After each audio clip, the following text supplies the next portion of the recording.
5성급 설교 오늘은 타락한 인간에 대해서 배우고 있는데 일부 설교를 잘 들었고 이제 어떻게 하면 이것을 우리가 지금 사회 우리에게 적용해보고 또 사실은 이렇게 성경적으로 배우는데 이 삶의 모든 케이스에 적용하기 힘들 수 있잖아요. 그래서 이제 또 우리도 아이 같은 눈으로 좀 질문을 던져보는 시간을 가져보고 싶습니다.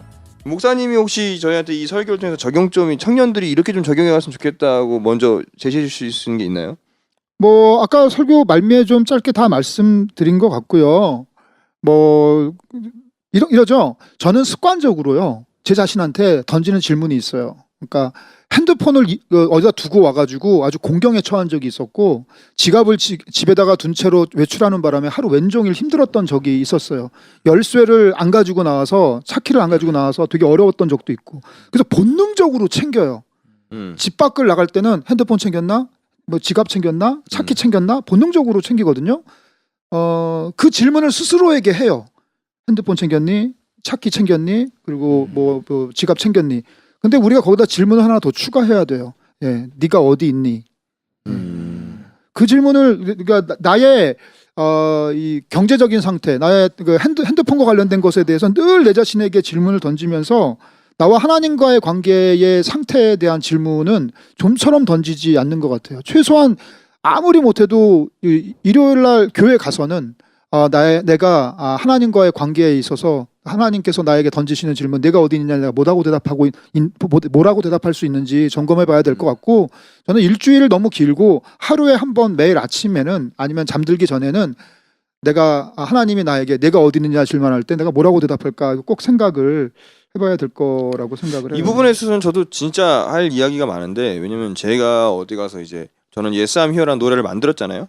그 제가 Yes I'm Here라는 노래를 만들면서 고백한 게 이런 느낌이었거든요. 그리고 제가 어디 초청받아서 이제 사역을 하게 되면 꼭 청년들이나 아니면 거기 계신 모든 분들이 이런 얘기를 해요. 그러니까 교회란 곳에만 하나님이 있다고 어느 순간 내가 믿어버리기 시작했어. 우리들이. 그냥 교회만 가면 되는 거야.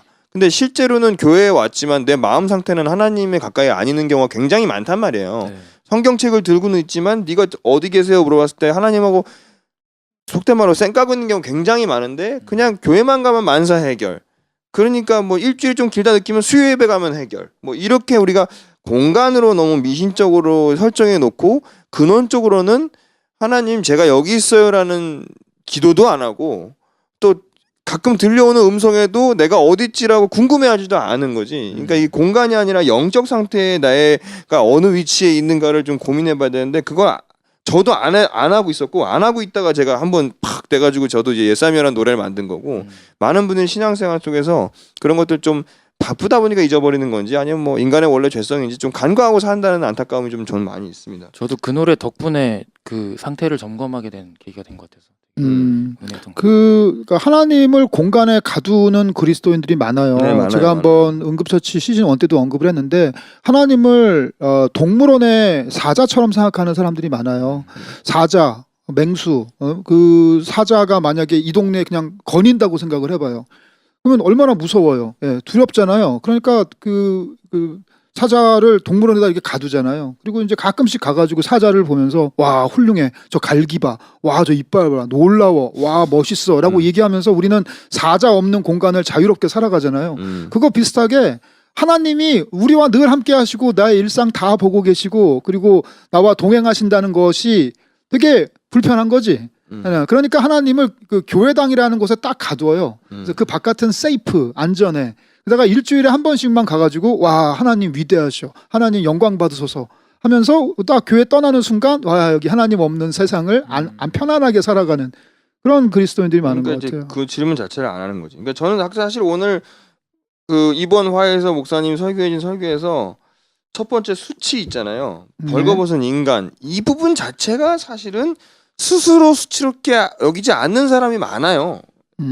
저도 그랬고요. 그걸 깨닫는 데까지 시간이 좀 걸리죠. 그러니까 여기서 오늘 이번 설교에서는 하나님 없는 인간이 죄책감을 느끼고 초라한 자기와 내면에 마주하면서 무능력을 인식해서 부끄러워졌. 근데 이것만 해도 저는 장족의 발전이라고 보거든요. 그럼요. 사실은 이렇게도 못 느낍니다. 자기가 그렇게 교회를 매번 나오고 성경에 대해 해박할수록 이게 멀어진다는 참 아이러니가 있어요.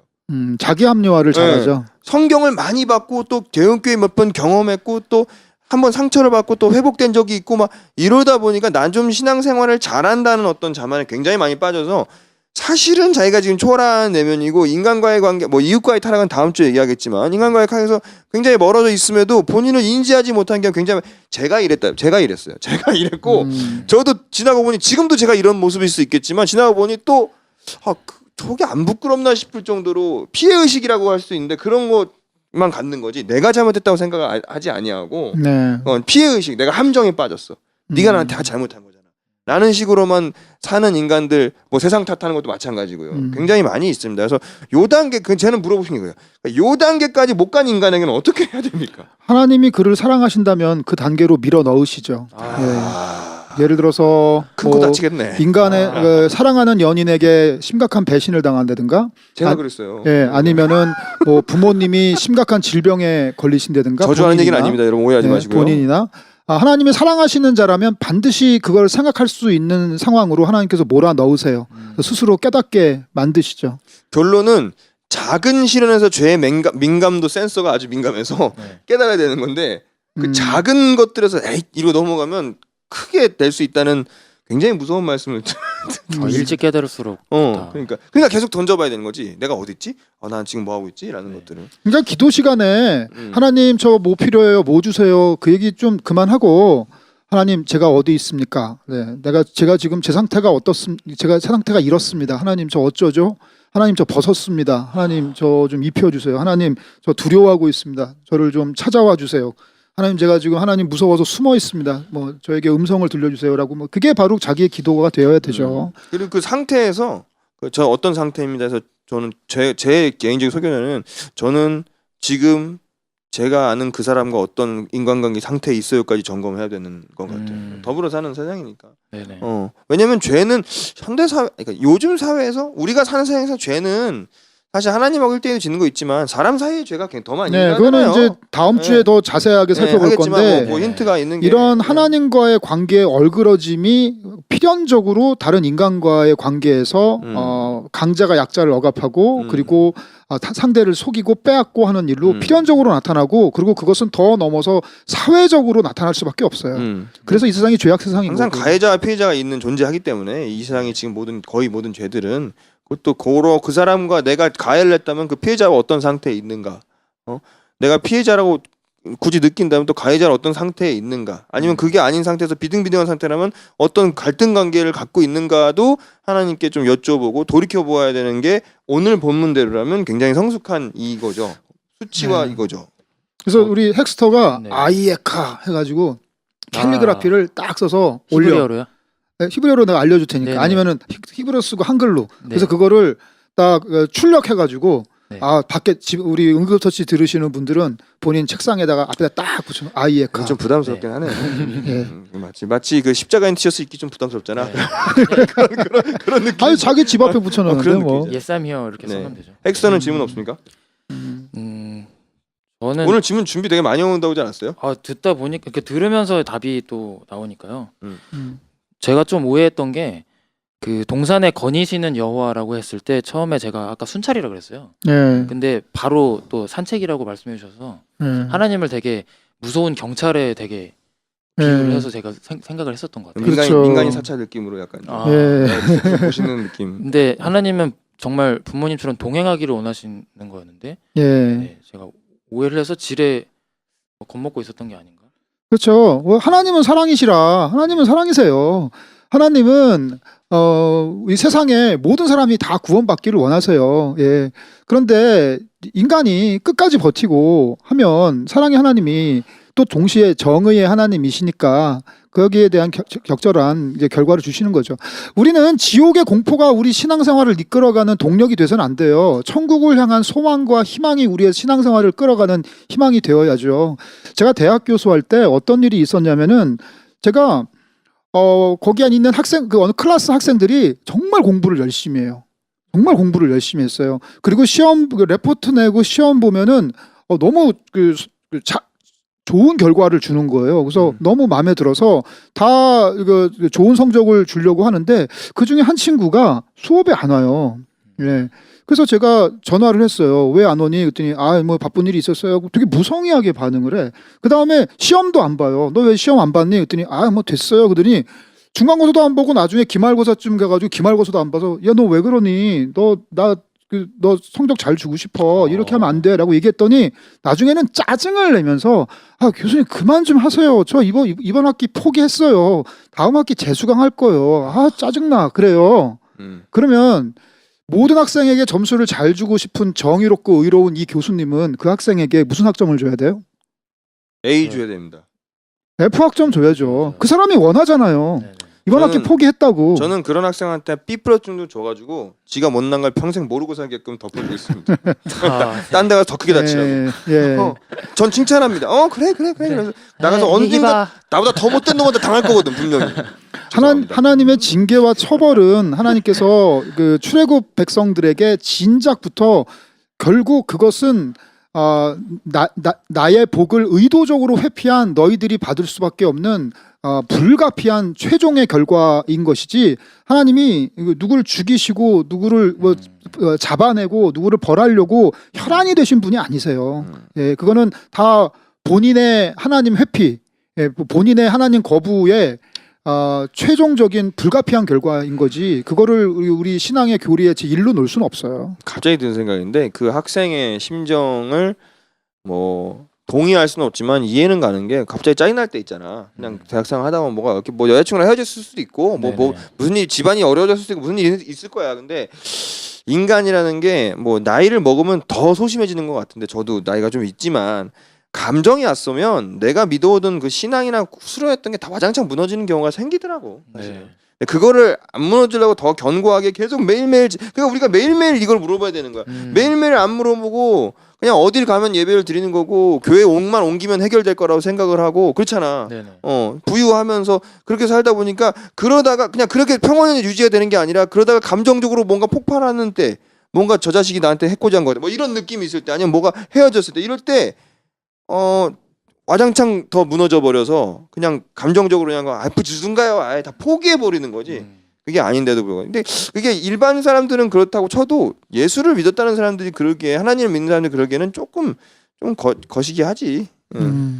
저는 아까 사무엘 얘기하면서 지금 우리 시대에 좀 적용을 해보자면, 사무엘의 시대가 정말 하나님의 말씀도 희귀하고 하나님의 기적도 나타나지 않는 그런 대단히 죄악 세상 속에서, 네. 거기에 종교 지도자라는 엘리는 잘 아시는 것처럼 그의 자녀들한테 세습을 했죠. 그리고 세습한 자녀들은 여자건들이고, 그리고 짐을 자기가 착복하고, 지금 교회랑 똑같아요. 그 아들 둘 말씀하시는 거예요? 네, 그렇죠. 홈리와 비누아스 다 그렇게 지금하고 똑같아요. 그런데 지금을 얘기하는지 모르겠는데. 근데 그 시대에 사무엘이 이렇게 했다는 거, 이게 되게 중요해요. 그러니까 세상이 다 망가졌는데 그리고 종교 지도자들도 다 그러는데 다 세습하고, 그 세습한 목사 아들들 다 탐욕적이고 여자 건드리고 그러는데 나 여기에는 희망이 없어. 나는 여기 교회는 죽었다고 생각해. 나는 하나님 버릴 거야가 아니라, 아기 같은 순수한 마음으로 하나님 앞에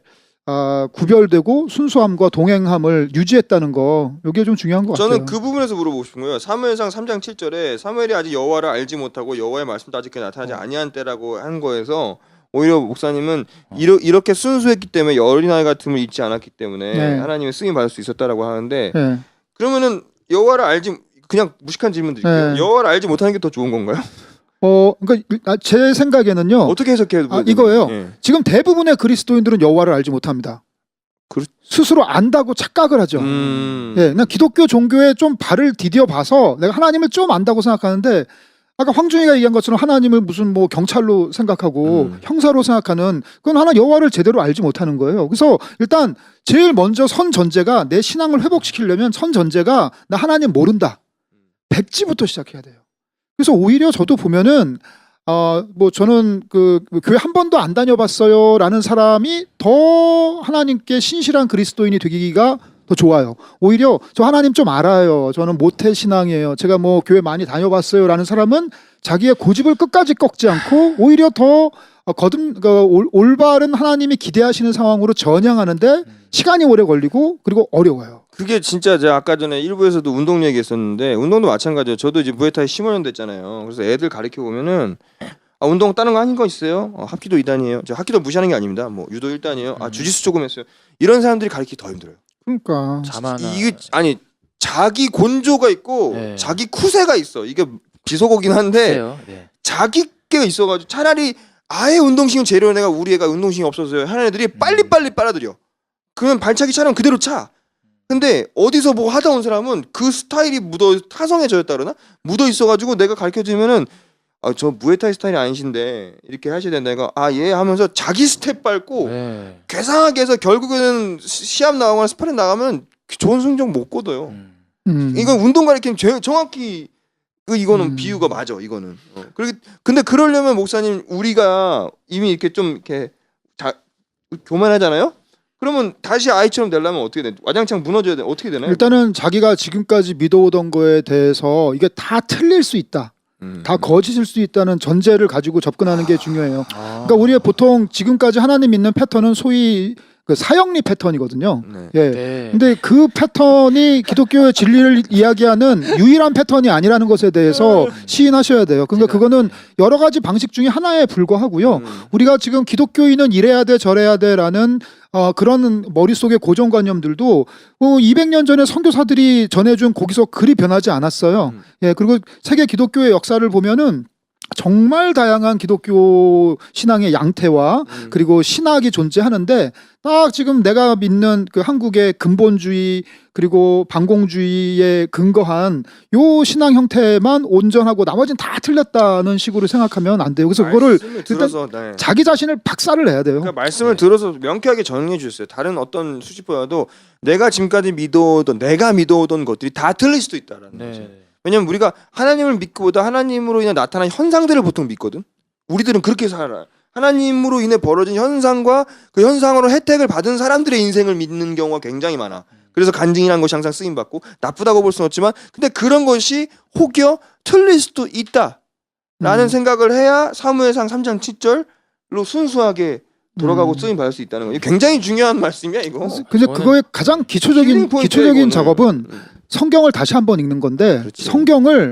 나는 성경 한 번도 읽어본 적 없다라고 생각하고 성경을 읽으셔야 돼요.